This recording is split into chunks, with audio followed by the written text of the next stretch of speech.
Hello, and welcome to En Route, the podcast where we talk about life on the way. I'm Dennis Sanders, and I'm your host. Make sure to visit our website, enroutepodcast.org, where you can subscribe to the show in iTunes, Stitcher, Spotify, Google Podcasts, or via RSS, so that you'll never miss a show.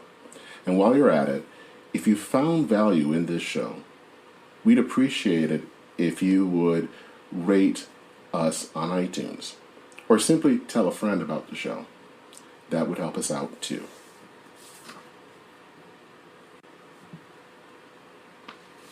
So a few episodes ago, I talked about America facing a Götterdämmerung.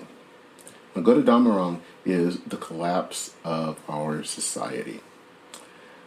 And America is broken in so many ways. And I know we use the word broken so much in our parlance today, but I think when it comes to our nation, it's true. America is broken.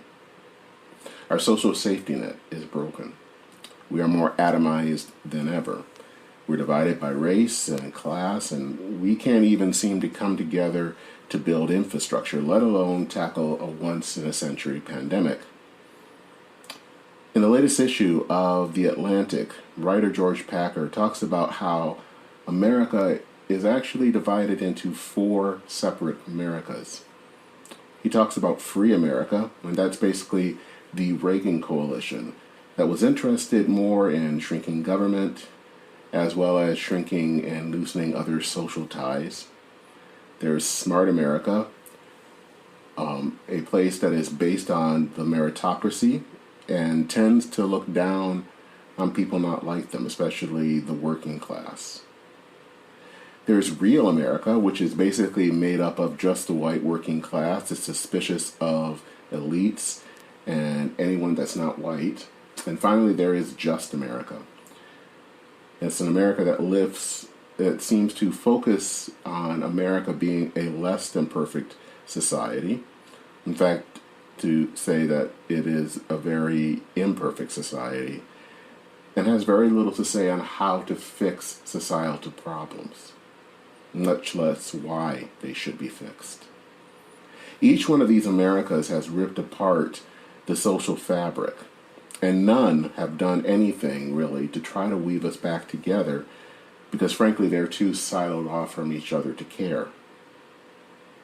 So if Götterdämmerung is about collapse, then Wiederaufbau is about reconstruction or rebuilding. Now, this German word has been associated with Germany in the post-war years as the nation sought to rebuild in the aftermath of World War II. But the rebuilding wasn't simply about rebuilding physical buildings. Even though that was true, most of the major cities were bombed out and you had to restructure and build those cities and industry back up. But they also needed to build up something else, and that was to build up the society, the spirit of German society. 4 years ago, in 2017, my husband and I went to Germany. We spent some time in Frankfurt and then also in Stuttgart. And what is so fascinating, and this is not my first time to Europe, but what was so fascinating and what made this trip so different from other European vacations is how much World War II was still a living thing in Germany. Everywhere you went, they would talk about how this part of the city, this building, had been destroyed in the war and was rebuilt after. And that was the case with so many places in Germany. In Frankfurt, there is a place that we visited called Paulskirche, or St. Paul's Church. Now, it's no longer an active church, but it's well known and famous really for one major reason. Because 150 years prior, in 1848, the kind of first stirrings of what would be German democracy took place there. 1848, for those of you who don't know, was a year of sweeping revolutions throughout Europe that challenged the old order, and that in most cases was the aristocracy, and really wanted to move and support liberalism. And it was here in Frankfurt that a parliament in what was at that time Prussia was put together. And it met during kind of the liberal spring that was there. And it met at Paulskirche. And so when we go back to just after the war, and remember, Germany is broken. They have been defeated in war. The Allies have bombed their cities. They have surrendered. As they were rebuilding Frankfurt, the mayor, and I believe, and also the people of Frankfurt, wanted Paulskirche to be built first, before anything else, even their own homes. They rebuilt Paulskirche because of what it stood for.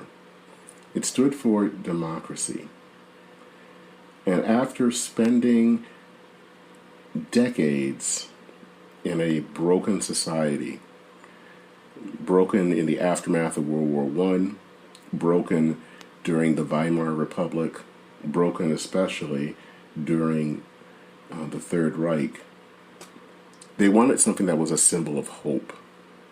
And so they wanted Paulskirche to be rebuilt first. It was a way of rededicating themselves to democratic rule. And after living, as I said, for so many years in this broken society, they wanted a living symbol of Wiederaufbau.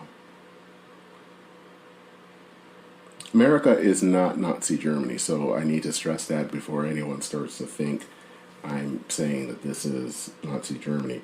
We're not even post-war Germany. But something about us, something about our society is broken. We are torn apart. And the thing is, how do we put ourselves back together? There aren't any easy answers, but I came up with 4 suggestions. And look, I'm not anyone special, but I am an American, and I am concerned about what I see in our society. So this is my attempt to try to put some things together that might help bring our country back together. So here are the 4 things. The first is that we need to rebuild civility. This is controversial because these days it is really hard to talk about civility without people misunderstanding what we're talking about. It's become so common in our society today to think of civility as nothing more than a tool of oppression or a way of shutting people up. Or it's about being nice. And especially these days, no one wants to be nice. But civility isn't trying to be nice. It's not trying to oppress. It's not trying to obfuscate issues. Civility really is treating those that we disagree with as human beings that are worthy of respect, instead of people who are evil that must be taken out. If you look at Fox News, if you look at MSNBC, the thing that I don't like about either of those channels, and why I think they do great harm in our society, is because, well, one, the news that happens on those channels are highly suspect, but they're more interested about riling up their side more than anything else. What they're interested in is really talking about how the other side is bad and how they're evil. And so that's kind of their main goal, is to do that. And of course it works. You get people who come and they watch because it reaffirms what they already know. And I think that those things like that have helped to drive down civility. But it's not simply just television. And, these days everyone wants to blame social media. We will talk about all algorithms and how they are designed towards conflict, and that's what has made us so uncivil. But the fact is, we have had a problem with civility long before Twitter or Facebook came on the scene. It doesn't mean that those two are blameless, but they simply accelerated what was already there. We have to find ways for our institutions to be able to be places where discussion is fostered, but also where respect is fostered. Somewhere in our life we have learned not to respect other people who are different from us, whether it's that they have a different opinion or are just different. We don't know how to do that. And we need to have places where we can learn civility. Maybe it's not too far off to say that it's, the word civility and the other word civic are very much related. That civility has a public function. It's not about simply being nice, but it is about bringing together as a society. Because if you don't have a society that is knitted together in some way, it doesn't mean universal agreement. But if you don't have something where people can see each other with respect, that makes democracy difficult to maintain. I think the second thing that we need to do is to bring back the common good. Now, I'm on the center right, and somewhere at some point we don't like to hear the word common good. That has scared us because we tend to think that anything that talks about common good is some kind of communist plot. However, and also though I do need to add this important caveat, there have been people on the right that are bringing up the common good. But mostly those people are people who have maybe seen the movement of Donald Trump and saw it as a way to bring back their own kind of sense of what they think how society should run. There are people like the Catholic integralists, led by people like Patrick Deneen and Adrian Vermeule, who talk about common good, but common good there is not about looking beyond your own interest towards the interest of others. It's really a sense of conformity. It's really a sense of everyone should think the same way, everyone should do things the same way. And that's not what the common good should be about. The common good should be about looking at the wider picture, not just looking at our own picture. And maybe the best way that I can put this to an example is to talk about Penn Station in New York.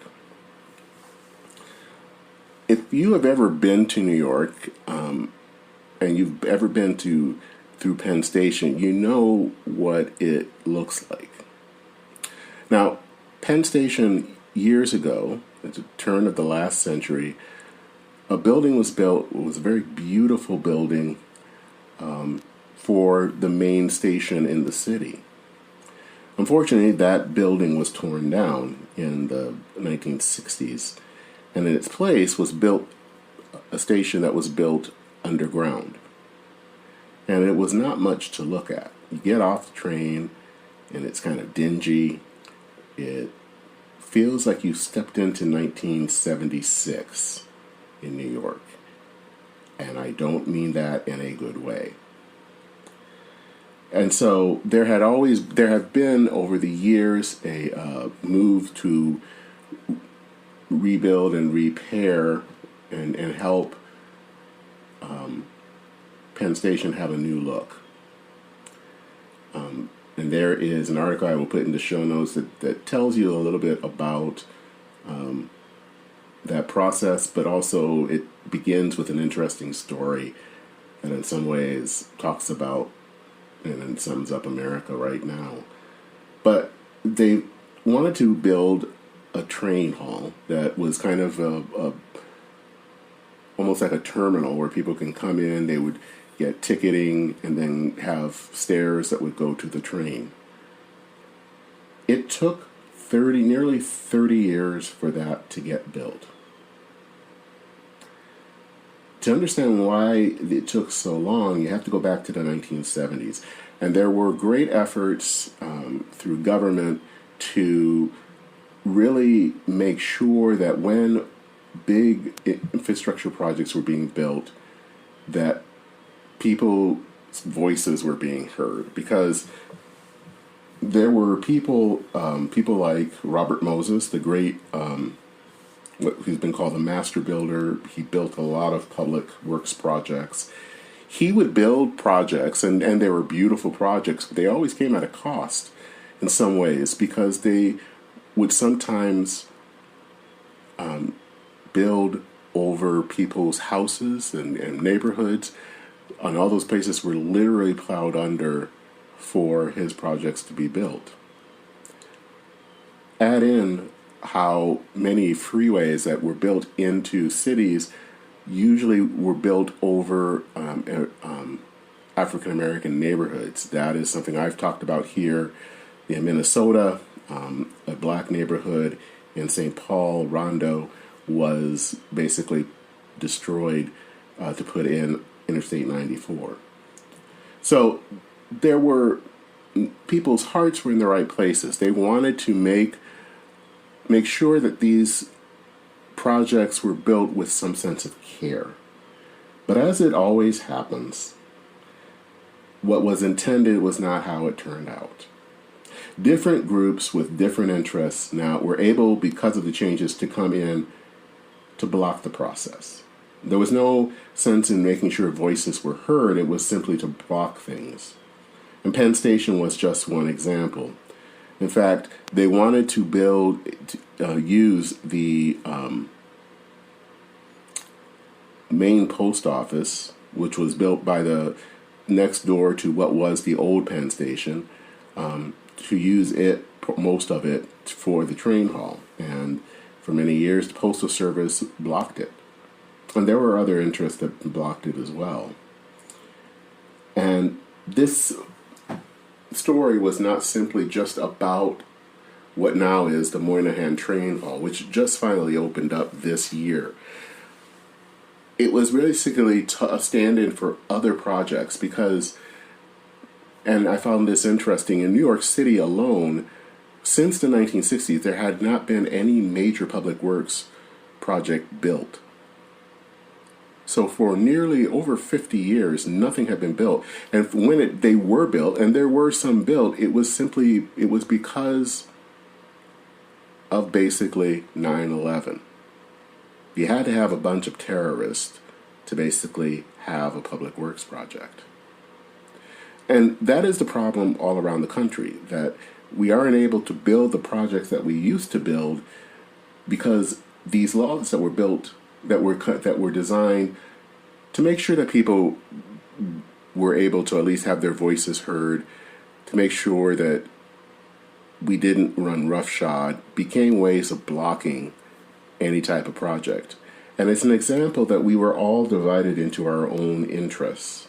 We weren't really thinking about the wider goal. So everyone was thinking in their own interest, but not in a wider interest, whether that's a city interest or a nation interest. The thing is, though, you can believe in your own interest, but also see something wider than you.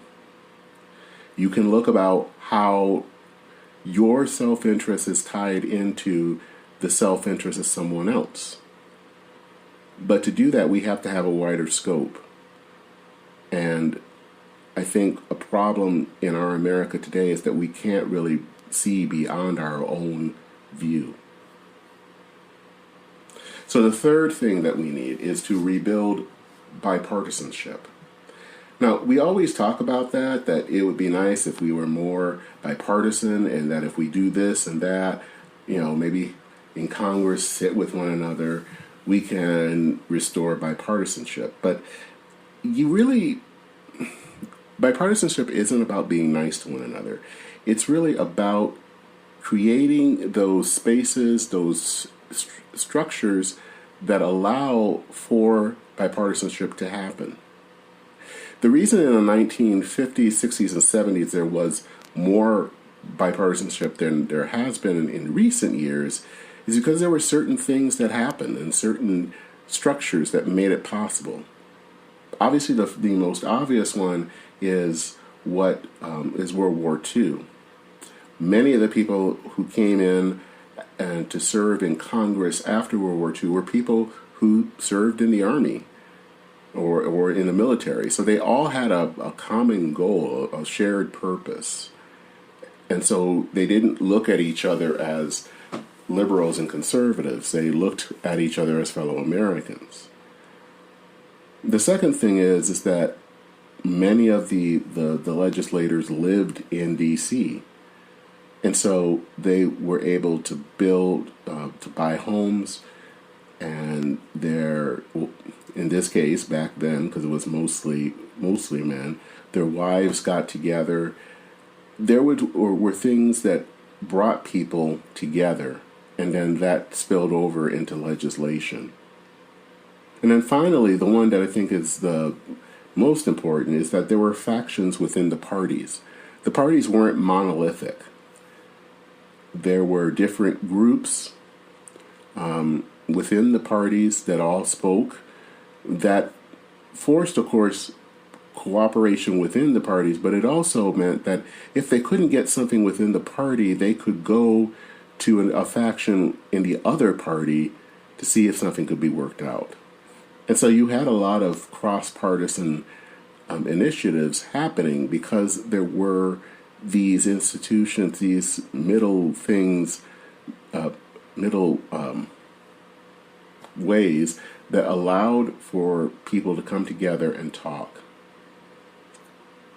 If you don't have any of that, it's going to be really hard to be bipartisan. The final thing that we need, and sometimes I think that this one is the most important of all of them, is that we need as a people to invest in our institutions. And this is not as hard as you think it is. I recently, as many of you know, I'm the pastor of a congregation here in the Twin Cities. It's a pretty small congregation. Some would say it's future. I don't know if it's cloudy, and we want to kind of turn it around. And so I was reading something by Frederica Matthews Green, who was a religion writer. She wrote something a while back about basically geared to people who are visiting and looking for new church homes. That if you visit a dying church, that maybe you want to stay and invest in it. That maybe instead of looking at the church, seeing that it not meet your needs and walk on, that maybe you spend some time there and see what you can do to help it to be a better place. Maybe that you come and pray for the people who make up the church. Maybe that you actually get a directory and pray over each person. What she was getting at is that if you want to see strong institutions, we have a role to play. In fact, it's a role we have to play. And for that to happen, you have to spend time. And I don't know how many people will complain about the political parties and how bad they are, especially on my side of the aisle. but they don't do anything. They don't spend time trying to rebuild it. In essence, we've become a nation of consumers instead of citizens. And so we want things that will work in the way that we want them to work in order that they meet our needs, instead of finding out how we can use our talents and our skills to build up those institutions. And so we don't have any sense anymore of responsibility to institutions, whether they're churches or political parties or civic associations. If we don't like the state of our current political culture, then maybe we should take part in political parties and try to change them, to force them to come up with other ideas. If we don't like the state of our organizations, civic organizations like the Elks or something, again, it's about volunteering and taking part. We have to stop considering being just customers that aren't pleased with how things turn out, and actually to be citizens that are interested in creating and making a more healthy and whole America. So those are the four things that I have to share about how we can rebuild America. And there are lots more. That's not the only ones that I have. But I think what I'm trying to get at is that America is broken, but all isn't lost. There is still hope. But we have to really realize that hope isn't in a person, it isn't in a group, it is in us. That was the system that we have operated under for centuries. And that the only way that things will change is when we are willing to step up and to be the change. And maybe if it's just us, little by little things will change. So if we step up and someone else down the street steps up, and if that other person steps up, things will happen and things will change. But it only happens if we're willing to take those chances, willing to take an active part in our society to bring about and foster change. Because you can only rebuild a society if people are willing to take the time to rebuild. Things won't change by themselves. We can't wait that someone else will do the hard work for us. If we want to see a society where there is liberty and justice for all, we also have to be a society that believes that together we must provide for the common defense, promote the general welfare, and secure the blessings of liberty to ourselves and our posterity. So I wanted to give one quick shout out about Juneteenth. I'm recording this on June 19th, which is Juneteenth, and this is the first holiday when it is a national federal holiday. I think that that's important. It's interesting that there has been, of course, some pushback, of course, from the same usual people about this. There's been some talk that somehow this will take away from July 4th. But the reality is, Juneteenth isn't taking away from July 4th. I think it fulfills July 4th. This isn't a holiday simply for African Americans. It's not simply a holiday for the woke. It's a holiday for America. It signifies our country at least trying to put to end a dark blot of slavery and to try to live up to those words that we find in the Declaration of Independence and also the Constitution, of equality, of the fact that America is for all of us. No, we're not necessarily perfect. We haven't yet banished every form of inequality. But Juneteenth signified that we moved forward, that we were willing to try to better live out who we are as Americans. The 4th of July, of course, is one of my favorite holidays because, of course, again, because of all the values that it represents. Juneteenth doesn't take away from that. It actually makes it more real.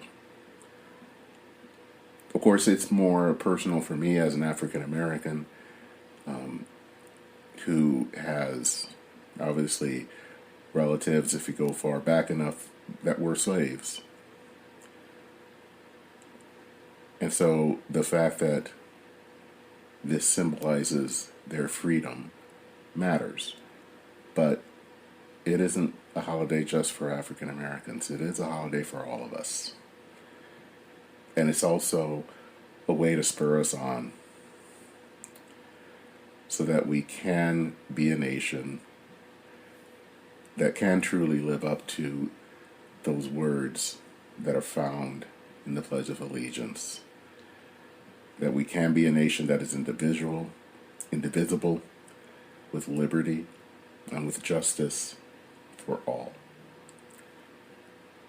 America, in many ways, is always a work in progress.